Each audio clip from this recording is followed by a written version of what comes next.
Assalamualaikum warahmatullahi wabarakatuh. Selamat pagi, selamat siang, selamat sore, dan selamat malam bagi adik-adik maupun saudara-saudara sekalian yang menyaksikan video ini dimanapun Anda berada ya. Selamat berjumpa lagi dengan saya pada mata kuliah Ilmu Negara. Hari ini kita sudah memasuki kuliah yang ke-7 ya. Pada perkuliahan kali ini kita akan membahas mengenai sifat hakikat negara. Jadi negara itu sebagai sebuah lembaga yang spesial ya, istimewa, memiliki perbedaan dengan lembaga-lembaga yang lainnya ya.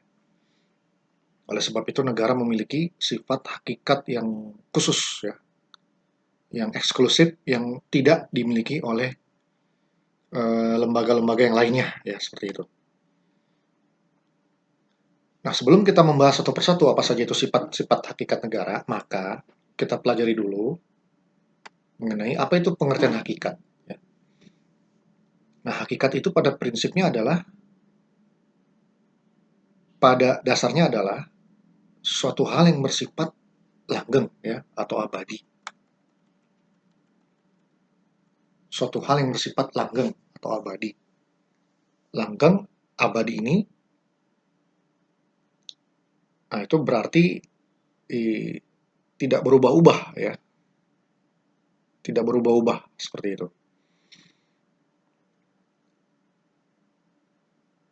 Nah, bentuk-bentuk negara itu bisa berbeda-beda ya.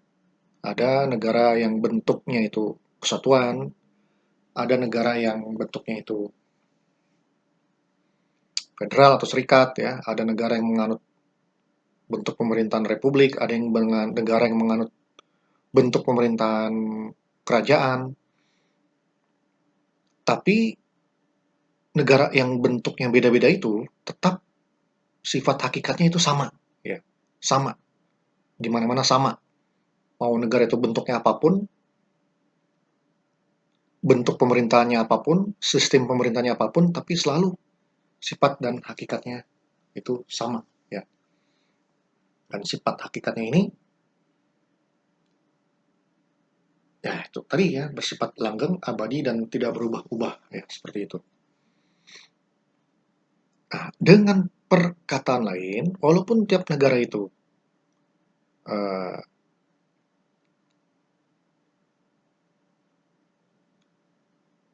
dapat beraneka corak ya, karakternya memiliki ciri khas masing-masing, tapi sifat hakikatnya itu, sifat hakikat yang dikandung negara itu tidak berubah-ubah ya, universal. Nah, dimanapun sifat hakikat ini selalu sama ya, seperti itu.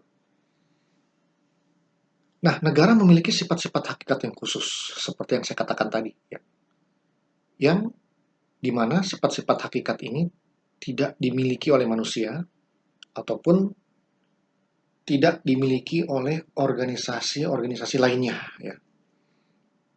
Lalu apa saja sifat-sifat hakikat negara itu?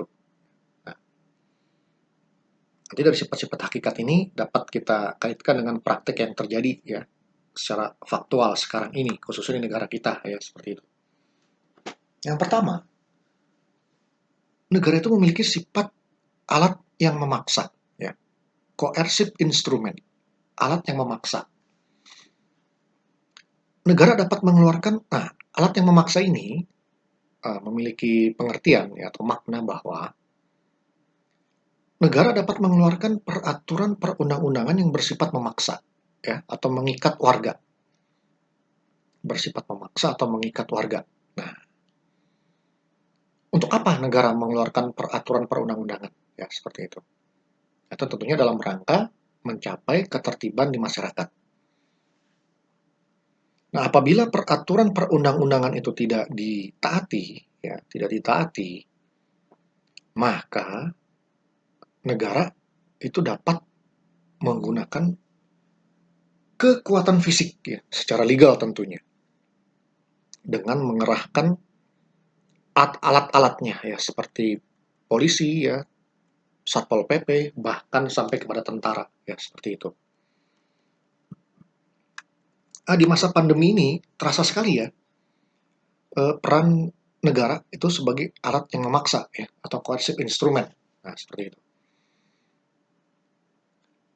Negara mengeluarkan kebijakan misalnya pembatasan sosial berskala besar ya, seperti itu. Itu di beberapa daerah diterapkan itu ya, PSBB ya. Bahkan sampai sekarang itu ya masih ada PSBB transisi seperti itu. Nah, di masa PSBB ini pemerintah ya, baik itu pusat maupun pemerintah daerah itu menerapkan berbagai macam kebijakan. Seperti misalnya setiap orang yang keluar rumah itu harus menggunakan protokol kesehatan ya, menggunakan masker, jaga jarak dan sebagainya ya. Restoran-restoran yang uh, memberikan fasilitas dine-in ya atau makan di tempat itu juga harus menerapkan protokol kesehatan ya. Apa merenggangkan bangku-bangku dan meja, menyediakan tempat cuci tangan, hand sanitizer dan sebagainya. Nah, itu aturan kebijakan yang dikeluarkan oleh pemerintah ya, dan itu bersifat pemaksa ya. Kalau dilanggar, nah itu negara akan mengeluarkan ya, pemerintah akan menggunakan eh, kekuatan fisiknya ya untuk memaksakan agar kebijakan yang sudah dibuat itu dapat dilaksanakan ya, dipastikan dapat ditegakkan. Nah, seperti itu. Ya, seperti contohnya masyarakat yang kena razia tidak pakai masker itu akan didenda gitu ya, atau dikenakan hukuman fisik, disuruh nyapu, disuruh eh, push up dan sebagainya ya.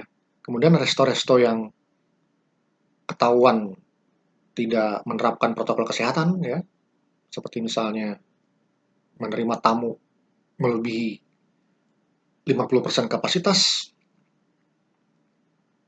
atau buka sampai melebihi jam yang sudah ditentukan ya. Nah, itu kalau kena razia, nah itu bisa dikenakan sanksi ya atau hukuman, bisa berupa denda atau yang paling berat ditutup sementara itu ya, usahanya ya atau restonya itu. Nah, ini sudah suka kita lihat ya, pernah apa tuh, sudah real terjadi ya. Misalnya di Jakarta ada yang ditutup itu resto karena melanggar protokol kesehatan.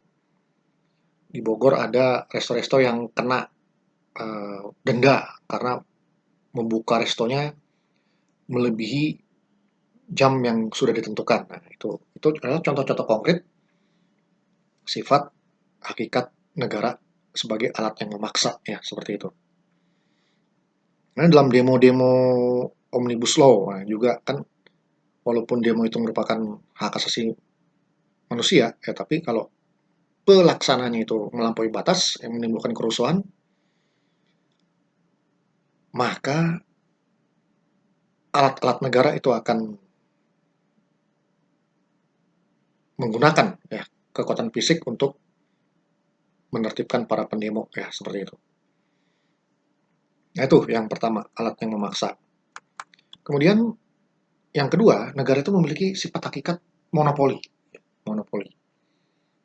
Apa itu monopoli? Nah, kita sering mendengar kata-kata monopoli, tapi kadang tidak tahu artinya apa ya. Monopoli itu secara prinsip ya diartikan sebagai penguasaan penuh. Ya. Penguasaan penuh atau hak tunggal. Nah, penguasaan penuh atau hak tunggal untuk membuat, memiliki, mengusahakan, dan sebagainya. Nah, negara ini memiliki sifat ini. Ya. Negara memiliki sifat monopoli ini. Ya. Nah, apa contoh-contohnya? Negara itu memiliki sifat monopoli. Nah, contohnya ini dapat terlihat pada beberapa hal sebagai berikut. Ya.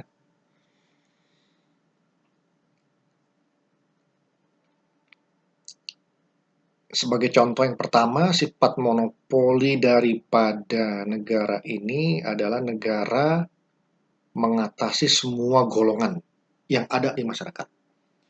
Negara berada di atas semua golongan yang ada di masyarakat, ya seperti itu.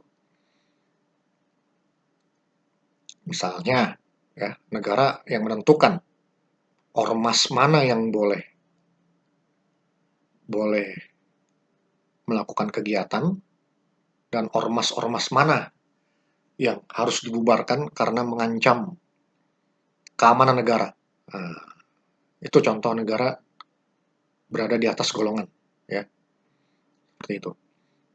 Ya, makanya kan sampai dibuat itu undang-undang ormas yang mengatur bagaimana tata cara pembubaran ormas, ya. Nah, ormas-ormas yang kegiatannya atau programnya membahayakan negara, nah itu bisa dibekukan atau bahkan bisa dibubarkan seperti itu. Kemudian contoh lain ya, negara berada di atas semua golongan yang ada di masyarakat itu negara lah yang memberikan status badan hukum kepada partai politik, ya. Dan kemudian negara pula yang menentukan partai politik mana yang boleh ikut serta dalam pemilu atau menjadi peserta pemilu seperti itu. Nah, kemudian uh, sifat monopoli ini juga tercermin pada kebijakan negara untuk menentukan agama-agama apa saja, ya, agama-agama apa saja yang diakui di wilayah negara tersebut, ya. Ya, misalnya kan di negara kita Indonesia ini agama-agama yang diakui oleh pemerintah itu kan seperti Islam, ya, Kristen, Protestan, Katolik, ya, Hindu, Buddha, dan Konghucu. Nah, itu merupakan negara apa agama-agama yang apa tuh eh, mendapatkan tempat atau mendapatkan pengakuan dari negara, ya seperti itu. Nah, itu ya sifat monopoli yang terkait dengan negara mengatasi semua golongan yang ada di masyarakat. Kemudian sifat monopoli negara ini juga dicerminkan bahwa ditunjukkan bahwa cabang-cabang produksi yang menguasai hajat hidup orang banyak itu dikuasai oleh negara, ya seperti itu. Cabang-cabang produksi yang menguasai hajat hidup orang banyak itu dikuasai oleh negara. Nah, seperti misalnya ya listrik itu dimonopoli ya oleh negara. Dalam hal ini negara mendirikan suatu badan usaha milik negara yang disebut dengan PLN, ya. Nah, jadi PLN ini yang mendapatkan mandat dari negara untuk memonopoli pengusahaan listrik, ya seperti itu. Oleh sebab itu, masyarakat yang ingin mendapatkan pelayanan listrik, nah itu tentu harus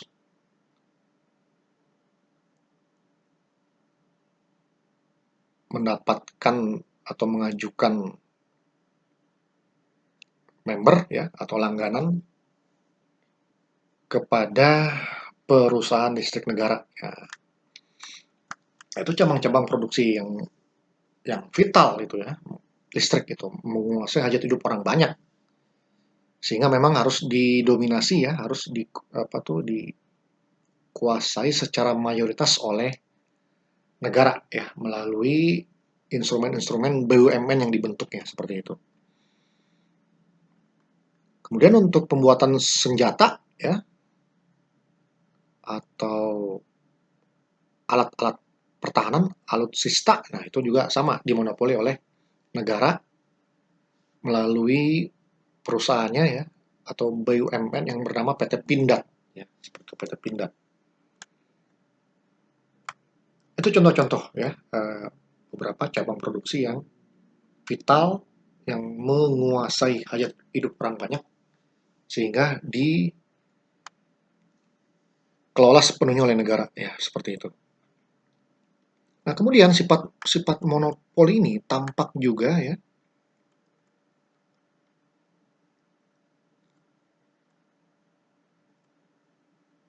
Ini kita bicara di negara kita, Indonesia ya. tampak juga pada ketentuan dalam Undang-Undang Dasar ya, pasal 33 ayat 3 Undang-Undang Dasar tahun 1945 yang mengatakan bumi, air, dan kekayaan alam yang terkandung di dalamnya dikuasai oleh negara dan dipergunakan sebesar-besarnya untuk kemakmuran rakyat. Ya, seperti itu. Bumi, air, dan kekayaan alam yang terkandung di dalamnya dikuasai oleh negara. Nah, tapi ini bukan berarti masyarakat tidak boleh punya hak milik, ya. Bukan berarti masyarakat dilarang untuk menjadi tuan, menjadi pemilik atas tanah misalnya. Nah, tentu saja dikuasai di sini oleh negara bukan berarti negara menguasai semuanya. Ya, tetap masyarakat itu punya hak untuk membeli tanah, untuk memiliki tanah, untuk membangun bangunan di atas tanah.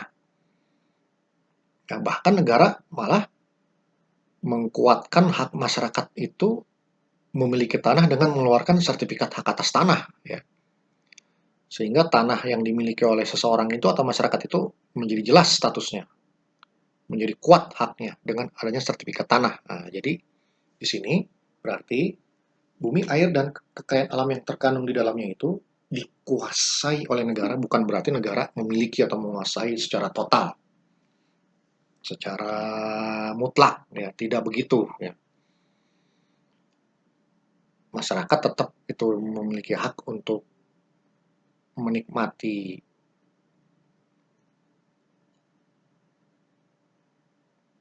sumber daya tanah, dapat memiliki permukaan tanah. Nah, tapi ingat ya, penguasaan negara di sini terhadap bumi, air, dan kekayaan alam yang terkandung di dalamnya itu dalam rangka demi menegakkan kepentingan umum. Ya. Dalam rangka mencapai kepentingan umum. Ya, sehingga apabila suatu saat tanah itu diperlukan, dibutuhkan untuk kepentingan umum, ya, misalnya pemerintah itu dalam rangka menjamin tersedianya jalur transportasi, ya, maka diperlukan pembangunan jalan tol, jalan layang, underpass, flyover, pelabuhan, bandara, rel kereta, dan sebagainya, di mana untuk pembangunan itu semua ternyata akan melewati ya atau melintas tanah milik seseorang, nah, atau masyarakat, maka demi kepentingan umum masyarakat harus rela ya, harus harus mau melepaskan tanahnya itu demi demi uh, dapat dilakukannya pembangunan fasilitas-fasilitas umum ya, seperti itu. Nah, tentu saja masyarakat yang diambil tanahnya itu untuk membangun jalan tol, jalan layang, ya, pelabuhan, bandara, rel kereta, dan sebagainya, tidak gratisan begitu saja. Karena biar gimana pun itu adalah tanah milik seseorang ya atau masyarakat yang sudah jelas legal apa tuh status legalnya, maka pelepasan tanah itu disertai dengan ganti rugi tentunya ya. Jadi masyarakat yang dilepas tanahnya itu, yang diambil tanahnya itu oleh negara demi kepentingan umum, maka diberikan ganti rugi ya sebagai ganti atas tanahnya yang diambil itu. Nah, inilah semua ini yang dinamakan dengan pengadaan tanah untuk kepentingan umum. Nah, ini pengadaan tanah untuk kepentingan umum itu terkait erat ya dengan monopoli negara untuk menguasai bumi, air, dan kekayaan alam yang terkandung di dalamnya, ya. Itu semata-mata bukan negara itu zolim gitu ya, merebut hak orang lain, tapi semata-mata negara itu menguasai dalam rangka melindungi kepentingan yang lebih tinggi, ya, yaitu kepentingan masyarakat secara keseluruhan atau kepentingan umum, ya, seperti itu. Itu sifat yang kedua, ya, sifat monopoli. Kemudian sifat yang ketiga itu disebut dengan sifat mencakup semua, all embracing, ya. Sifat mencakup semua. Artinya kebijakan-kebijakan yang dikeluarkan oleh negara itu berlaku bagi segenap warga masyarakat yang berada di dalam teritori negara tersebut. Nah, seperti itu ya. Jadi kebijakan ini bersifat all embracing, ya, mencakup semua, mengikat kepada segenap masyarakat, ya. Seperti misalnya ada program iKTP, ya, KTP elektronik. Nah, itu adalah kebijakan yang mengikat bagi semua warga masyarakat, ya. Sekarang ini harus pakai iKTP, ya. Tidak bisa lagi pakai KTP yang kartu model lama, ya. iKTP sekarang ini sudah ada chipnya yang berisi tentang data kependudukan lengkap seseorang atau setiap warga, ya, seperti itu. Kemudian juga ada lagi kebijakan-kebijakan, misalnya kenaikan harga BBM atau penurunan harga BBM. Nah, itu juga berlaku bagi segenap masyarakat, ya. Nah, nanti juga di masa pandemi ini juga ada program untuk pengadaan vaksin, ya, corona. Ya, nanti setiap orang mungkin akan diberikan vaksin, ya. Nah, itu pun sebagai sebuah kebijakan, ya, yang mencakup semua, ya. Jadi semua masyarakat itu akan diberikan